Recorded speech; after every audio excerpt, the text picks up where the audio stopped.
咱要先来关心的是，台北市有一间私立的高中，敢若是传出有学生对学生的霸凌事件。即马校方是跳出来解说讲，其实这是同学之间冤家有口角，才会来起开打手，后手会个继续调查。 互同学用扫帚拍尻川，然后几落位同学甲伊拍拢无叫出来，甲反击。这段发生伫咧台北市一间高中1分外钟的影片，这2天伫咧网络流传。因为影片是经过后制，教育局表示有请学校去了解。那经过那个观看的影片哈，发现影片并不代表了全部的事情的全貌，所以学校有找双方的学生跟家长来了解受害人，然后跟行为人，他们本身他们都是关系还算蛮不错的，然后都是一起平常在一起都是有说有笑的，只有单一的这一次的事件，绝对不是霸凌事件。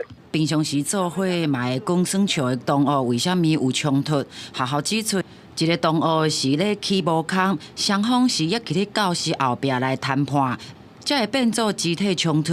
11月初一已经召开中庭会，即马了解唔是霸凌，今仔日会组成调查小组来厘清。就其实双方家长都已经清楚这件事情，而且他们都已经私下在做沟通。行为人这边他们都非常有诚意，是不是有需要赔偿啊？有没有受伤啊？是一些可以补偿的一个作为这样。